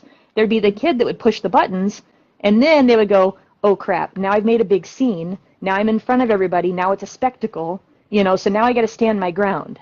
And it's like, no, we can both have a calm resolution out of this. And it's just a matter of reading the dog and kind of knowing the history too. Yeah. And I I think think I went off on a tangent there, not directly no, related to their question, but no, I think because I'm sort of thinking the same thing, and that is in that question there was something about that the dog really wants to, like that there's indication the dog really wants to be social, but then but yeah, then doesn't behave well in that situation. But for yes. me, that's two separate parts. It's like, firstly, I'd identify, does the dog really want to be social? Because, like, I don't know in this case, I mean, I'm talking to the broader dog people here, but I do find a lot of times people will send me videos and they'll go, see, my dog does want to be social. And what you're either seeing is a fearful dog that's approaching just to have a sniff and gain some information. They don't actually want to be friends. They're worried in that situation, but they need the information. Or you're seeing appeasement behaviors. They're going to the person and jumping up going, this is too much pressure, I'm not coping. But people go, look, he wants to be friends. You're like, oh, that's not really what he's saying. Or we see dogs going up to people and sniffing and poking. They're actually a little bit like, I want this person to leave. Like, it's a little bit back to some guarding stuff. They're like, I want this person to leave this space right now, but I'm going to go up and have a sniff and a poke and a muzzle punch. But then I might bark and bite while I'm there because I was just checking out information in the way. So we have to make sure we don't just go, if my dog shows any indication they want to approach that, oh, my dog wants to be social, I'd be like, I'd separate that out. Because if you then say, but once they get there, it's all too much, I go, so there's indications there that there's some conflict. So how about we don't have them close to people and dogs for a while? Let's sort it out when they're away from people and dogs. Let's get them in a place where they are thinking clearly, where they're able to manage their arousal, emotions and behaviour. And then we might decide to make some introductions. And even then, whether it's introducing to dogs or people, mine would be a very quick approach and interrupt. It would be sniff, interrupt, okay, come and have a treat. Sniff, interrupt, come and have a treat. It wouldn't be go there and keep sniffing and touching and poking for as long as you feel like, it's like, no, we would have a structured way of making sure they really are ready to then take that next step of genuinely interacting with a person or dog. Yeah, structure is the key word, thoughtful. That's so important. Don't let them get overfaced like that, because now you're setting everyone up for failure there. So yeah, I love your answer. Yeah. Which kind of goes into the second part where she said that, did you have any suggestions for tools that need to be purchased? That was the actual question. Yeah. Well, not for that side of it. And in terms of if the walks are unmanageable, then I'd be looking at why, like exactly why they're unmanageable. Is it just as soon as you walk out the door, the dog's so overexcited, overwhelmed, fearful? Like, work out why the dog's behaving differently outside of the door to what they do inside of the door. Maybe do some thresholdy type games where it's like, can we work inside of the door? Can we work outside of the door? Maybe have rituals or routines in place for how we're going to go through that threshold or that transition period. Because for the dogs, I mean, I've got one in the class at the moment, and the question was about, they're in an apartment block and the elevator door's open, and it's like, you don't know what's going to be on the other side. There could be a dog standing a meter away. There could be children running around screaming. You don't know what's on the other side of that door. What can we do? And obviously the first thing is our dog has to be able to cope with whatever happens. So if they can't be 2 meters away from a dog or a person, then we probably don't want them in a situation where the elevators are going to open and they could be in that situation. If they can't do it in an open area, we don't want them in that area doing it. But then separately, it's building those routines. It's like, orient to me as soon as you hear the ding, or as soon as the elevator stops moving, orient to me, and then stay oriented to me until we've exited the area. And it's the same with leaving the house to go for a walk. Orient to me, get through the threshold. Are you still oriented to me? That's good. Now let's go off and go for our walk or whatever. So I'd be looking at it before we're just out on our walk, the dog's pulling and hauling, dog's clearly either fearful, excited, overwhelmed, overstimulated, whatever the reason is, and the dog's pulling, hauling, and clearly finding it, they're struggling to manage their behaviors. So then the person's struggling to manage them physically. I'd be getting back to the point where that's not the case, whether it's inside the house, whether it's inside the yard, whether it's just outside the yard, and then trying to address it from that point and getting on top of what's really happening and putting some skills in place before we just throw ourselves out there and get too far, into a situation where the dog has already wound themselves up. What do you think? I had a visual that hit my head. I was thinking about, like, it's cruel to take, and I don't know any gamblers, so maybe this is a bad example, but I wouldn't take a gambler to a casino and expect to just hang out and have a good time. Like, I think that'd be miserable for them. And for someone that's trying not to do that thing, or I guess like an alcoholic or something, to an open bar where there's just everything sitting out in front of them. Like, I think that would not be very compassionate on my end. But then also I feel like we need a way to still exercise, and we still need a way to give them what they need. So that's where we have to be creative sometimes. Yeah. And so I think that's the piece there that we have to kind of look at, and that's so dependent on where you live and who's around you and what resources you have and access to things. Exactly. So Yeah, if yeah. you have So, a managed dog that has high needs, you know, it's all very well for everyone to say, just keep them inside and do your mental stimulation games. But some dogs need to get out, they need to move, they need to do stuff. And yes, we can't take them out if they're not safe in that environment, if they're not comfortable and happy in that environment. We've got to factor all those things in. But are there other options that we haven't thought of? Can we be creative? Does someone else that we know have somewhere that the dog could run off leash? Can we find a nearby place where they can get on a long line and move a bit? Can we get a sniff spot? Are there options that we haven't thought of? Or treadmill. Like if worse and worse, can we take the dog to a place where there's treadmills or a place where there's water treadmills, where at least they can actually move and burn off some energy, or physically at least use themselves and do stuff. Yeah. Or even reaching into, so like if I started doing something more active, like if I did nose work in my house, or if I did some of the movement puzzles in my house, and I could think of ways to at least burn off some of that maybe. That's true. So this kind of goes to the next question, I guess. How to choose a trainer. If someone suggested things that you're not comfortable with after a guarding-related bite to a visiting family member, should we switch to someone totally different or just ask for no aversive methods? If so, what qualifications, certifications should we look for? This person specifically in the U.S., if that matters. Yeah, big question, that one. How do you find someone? I think you've got to be comfortable with them yourself.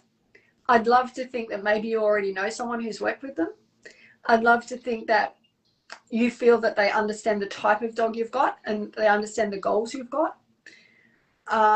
And then short of that, it is a lot of personal decision making, especially even when it comes to tool use, which I know this is not an environment we talk about those things, but that's going to come down to, is that person competent without the tools, or are they not going to really have skills without? Like if you go to someone and their main go-to is using aversive stimulus, using punishment, and you ask them not to, do they have the skills to not use those? Are they going to be effective at training your dog not using them? Like just not using them is not a strategy. But yet then you've got the opposite. You've got people that are hugely competent. You would see this in your sector, in the bite sport sector. How many people do you know that are balance trainers in that they use tools, but they're very capable and confident without them? There's plenty of people that are very capable and competent at training without them, that choose to use tools for very specific purposes, for example, or may choose to use them in certain instances, but they don't need them. And then there's a different type of trainer who just doesn't know another way. So you have to be working that out. If you went to someone and you really got along with them and you thought they were great, and they got along with your dog and they understand your goals, and they're recommending tool use, but they're very comfortable with you choosing not to use tools, and they seem very competent without them, that would be very different to me as a pitcher to someone who fights the idea of not using them or doesn't have good strategies. Because I'm sure you would go along with me. I shouldn't assume that you have the same thoughts as me on this, but I'm guessing that you maybe would have the same thoughts as me, in that training without tools is not the same as positive reinforcement based training. Do you know what I mean? If you're someone who starts out in the bite sport world knowing that they're going to use tools one day, their baseline, their foundation is very different. And I think for crossover trainers, I'm a crossover trainer. I started not with tool use, but I certainly started with using punishment as an aspect of training. And nowadays I'm very much at the other end of the spectrum. But I know that it didn't mean just stopping using punishment. I had to learn an awful lot of other skills, because just not using punishment is not a training method. You have to have really good skills. I love that. You know what I mean? You have to have really good skills for the opposite. Like you have to, it's not, so if you go to a club that primarily uses more compulsion, punishment-based methods, and they go, we've decided we want to change strategies, we're going to not have check chains anymore on the place, and we're going to have people using food and treats. I'm like, that's great. Do you know how to train that way? Do you know what I mean? Because it's a whole big learning curve. It's not just stopping using those things. You have to learn how to do it without, like, you have to learn a whole different thing. Yeah. Yeah. What's your thoughts? I'm team Sharon. Yes. Yeah. Yeah. It's the different foundation, but I'll tell you, I get along better with a lot of the balance trainers because of the sport that I'm in. And people will get so mad at me for saying that, but we're in a sport that there's not that many of us. You know, in the States, there's maybe 4 or 5 of us doing this. And so if I said that I wasn't going to learn from balance trainers, that's just foolish on my side. I can learn so much from so many people. I go to seminars all the time and I read stuff and I'm constantly taking little pieces from here and there. If I go back to my education, I had a high school art teacher that literally was smoking pot in the back. Like, she was terrible, the worst teacher that's ever existed probably, and she quit in the middle of the year and like screaming and ran out the room. Like, that was my experience. And so I And knew you as became a an art teacher, teacher. well, and I knew as a teacher who I didn't want to be. So Yeah. even if I can take from somebody and go, okay, I don't want that, that's something that I saw that I don't want to do or I don't want to be, then I've learned something from them. Yeah. And so I think that you just have to branch out and still stay within whatever is comfortable for your viewing. So there's always that too, because it can go Yeah. very extreme on both sides. And I Yeah. tend to live more towards the middle. The Middle. thing is, the first club that I joined didn't use any compulsion. So I've never, I'm not a crossover. I started off with clickers, and it was very, the thing about that club was there was no luring. It was pure shaping. Everything was Yeah. shaping. And if you lured things, that was evil. So like my only toolkit, my only thing I could do was shape. And so I've really had to work hard, to even learn more in that aspect. And I've always thought, I'm like, dude, I can't, I'm not even that great at positive reinforcement training. I can't even imagine adding more and more in when I'm still just in the barely cusps of learning about this. So that's where I kind of go. And I also know about myself, and this is going off topic, I guess. We've kind of got on a rabbit hole here, but I know that I cannot be a heavy-handed compulsion type trainer because I already get frustrated easily. And I have seen people and I've seen how they train, and I know that you should not approach training from that frustration place. And so Yeah. I know that I could never use tools because I would go from a frustration place, and that's never going to be fair to my learner.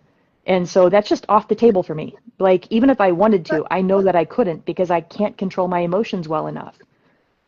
but even frustration, full stop, in training, like frustration from a frustrated trainer, regardless of their strategies, methodologies, philosophies, training, when people get frustrated, it's very easy to divert from your goal philosophy, Hmm. because frustration is overwhelming. And for that reason alone, I don't understand why we're not more sympathetic to dogs that get frustrated, because Yes. we all know as humans, frustration is like, it's powerful. Like, it's a really powerful thing.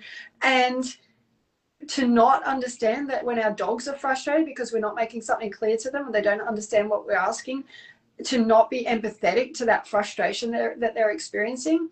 I just find that odd when we know from as a human perspective how difficult frustration is to manage and tolerate, and then we expect frustrated dogs to just deal with it.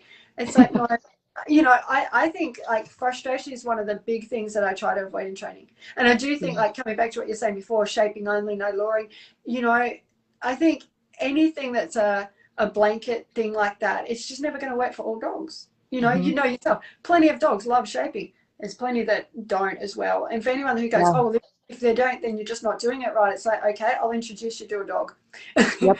Like, I don't Yep. know how many times in my life I've recognized that all the things up to that point have led me to have a certain belief that now has been changed by the current dog I have, you know? Yes.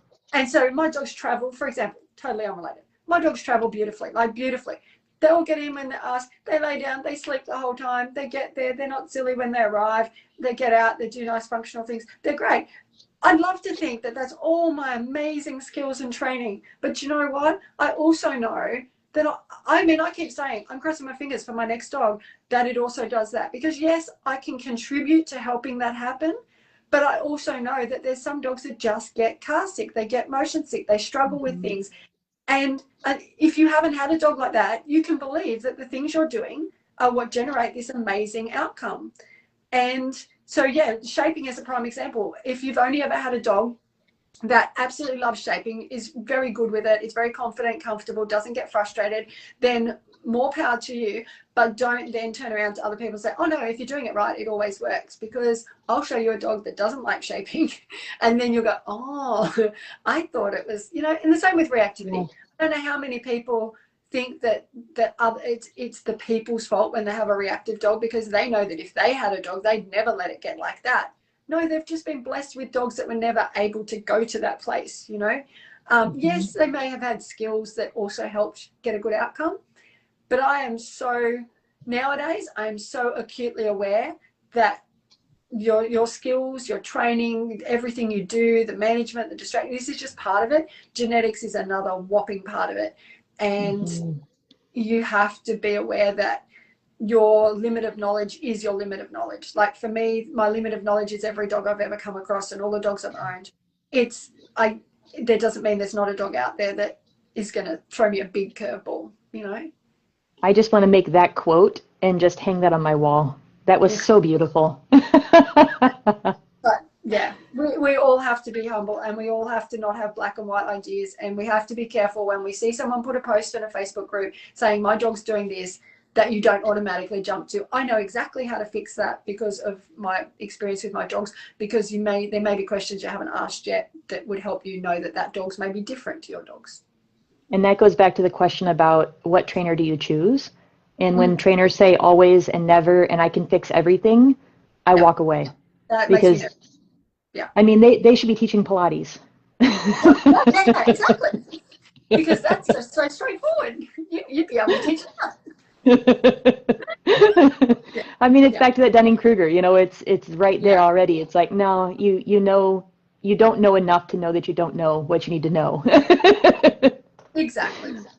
Oh, I don't know if we even answered all the things, but whatever. yeah, we answered lots of things, whether that was we answered lots of things. Let's go to another question. I would love to know more about how play can be used in B-Mod, especially for dogs who are distracted or attracted to triggers rather than fearful. Okay. Play is hugely useful because you can increase behavioral repertoire, which then allows you to increase behavioral flexibility. It gives dogs more options for things they might choose to do in the moment. It gives you a nice gauge that they are in a thinking place and that they're in a positive affect, because if the dog's quite fearful and defensive, they're not going to join you in play. So it gives you a nice gauge that you're far enough away from the trigger, or that the underlying driver was never to do with fear in the first place.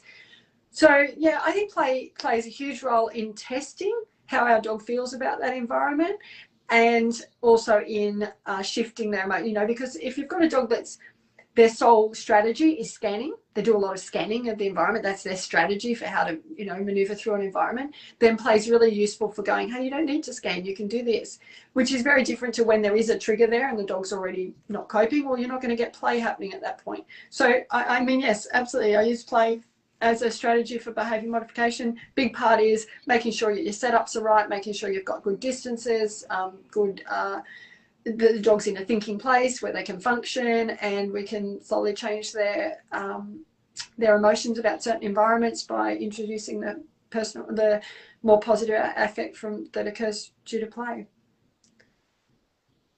I mean, even so I don't do BMOD stuff, so not my expertise, but I was just thinking about, I have a dog that's very resource guardy, and so I've used a lot of object guard to make it into a game, so that it's just not a big deal now. So the resource guarding it's just not there now, because it's like, oh, this is a fun game we play, so it's just been something that has shifted.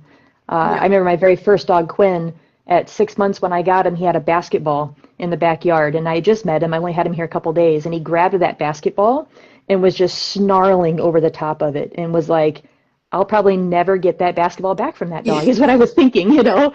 And just a 6-month-old, my first Malinois, my first sport dog, you know, and I'm like, what have I got myself into?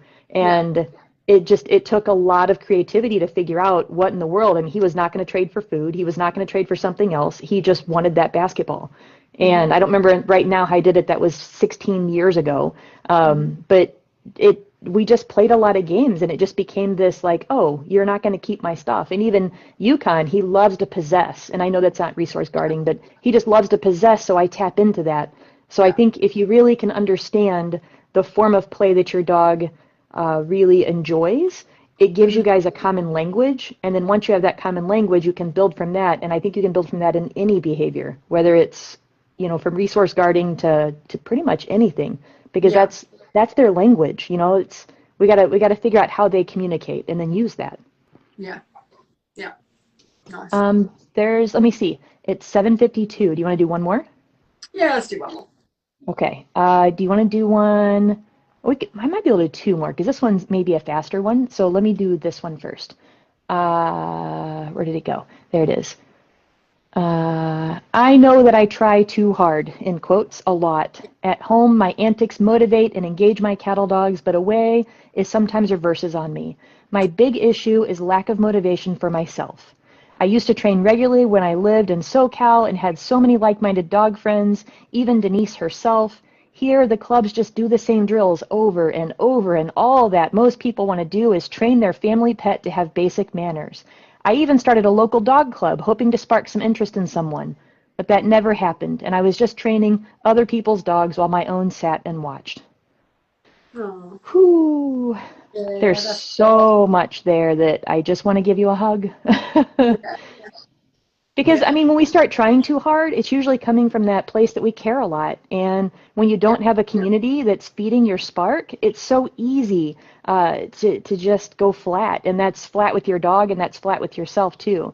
And I get that. When I got to spend a month out in California the last 2 years, it was the highlight for me.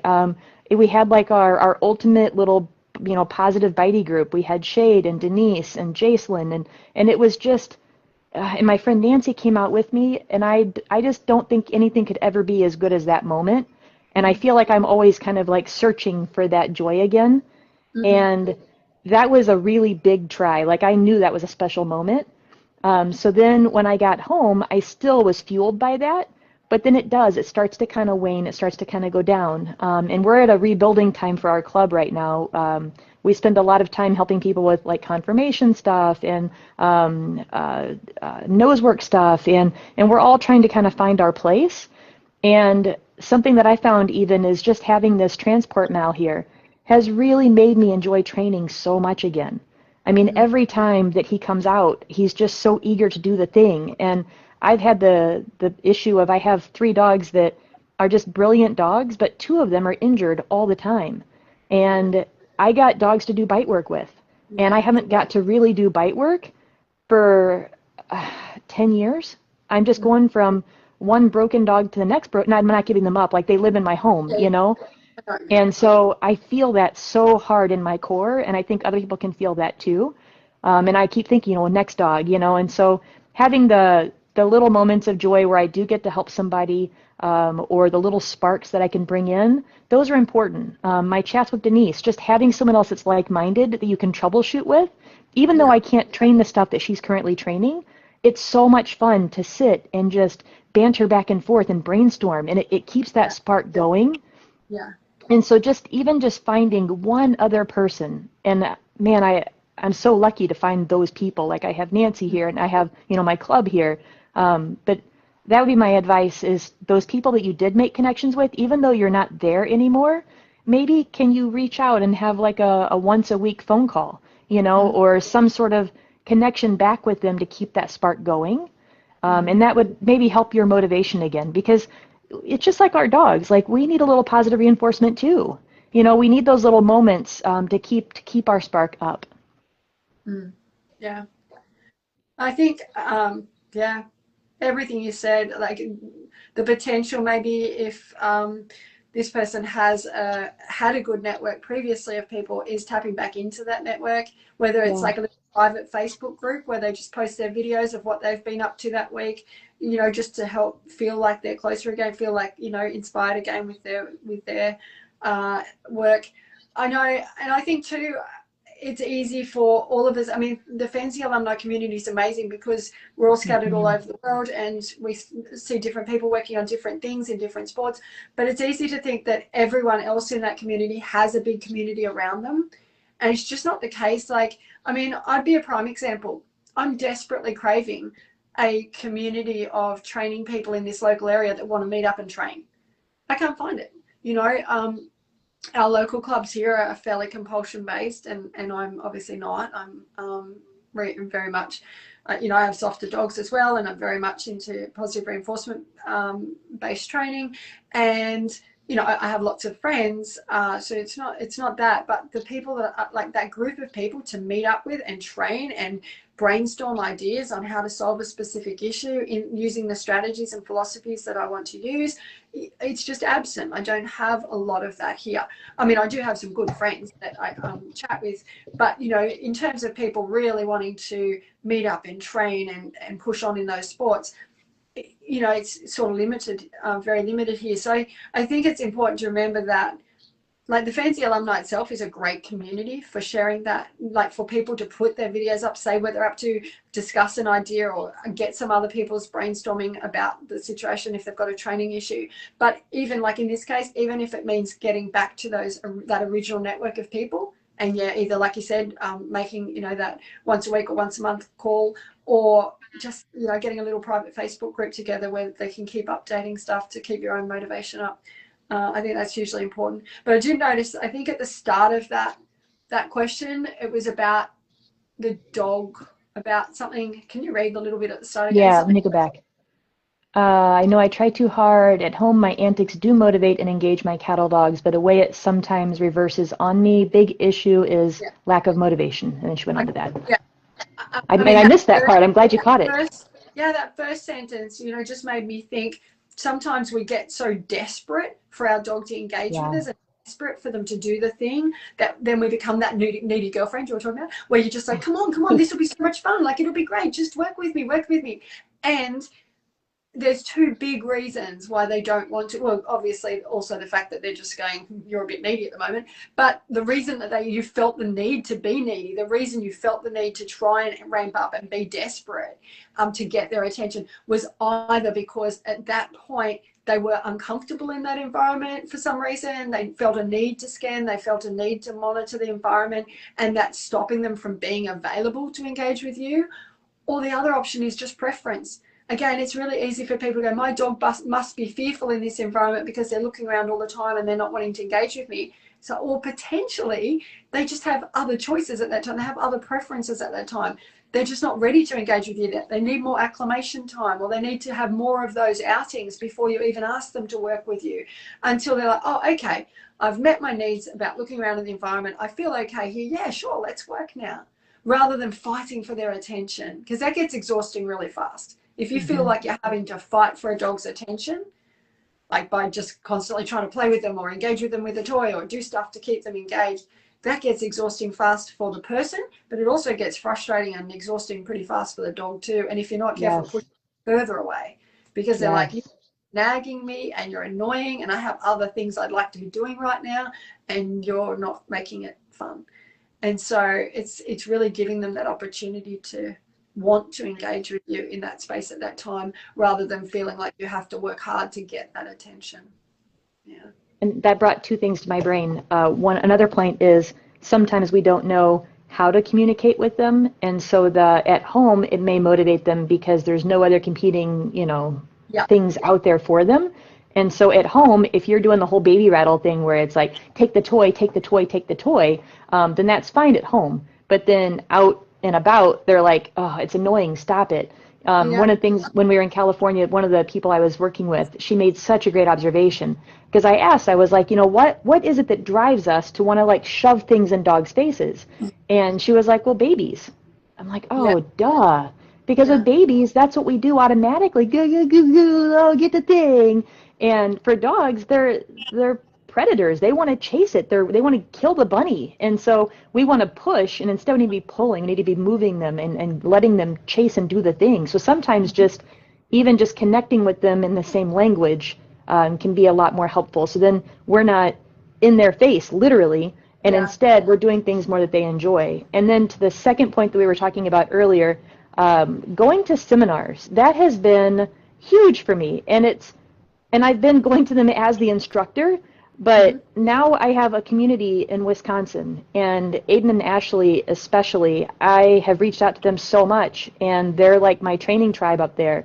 And Susan in Minnesota, and then in Kansas, it's like Jen and Tess. It's like these now are people that are my friends, that it's now been these little pockets of people that has happened because of the communities that they've built in these seminars. And so I've seen in like Kayla and Samantha up in Michigan. I mean, there's just so many, and Michelle in Maryland or Massachusetts. You know, anywhere that you go, I would highly advise, if you can find seminars that are going to be of like-minded people, go. Because that is a great place to find other people to now network with. And so I don't say go as a working spot even. Go as an auditor.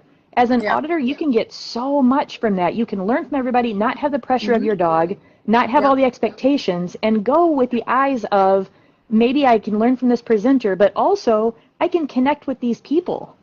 So I just thought about that. That's another great place to make some really, I mean, I've made lifelong connections now, and it's been really powerful for me. Yeah, perfect. Yeah.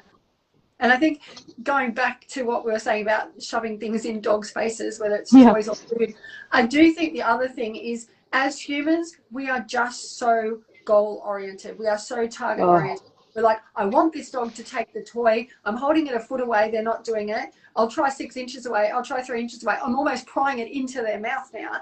And the same happens with food. I see the same with food. Like, they'll put out their food in the hand, and the dog's not coming forward to take the food. They're not approaching. And instead of pulling backwards and going, come on, like, let's encourage the dog to come forward and move forward, to drive forward to get that food, instead the people are pushing the food back into the dog's face, which turns them off anyway. The dog's like, don't put that in my face.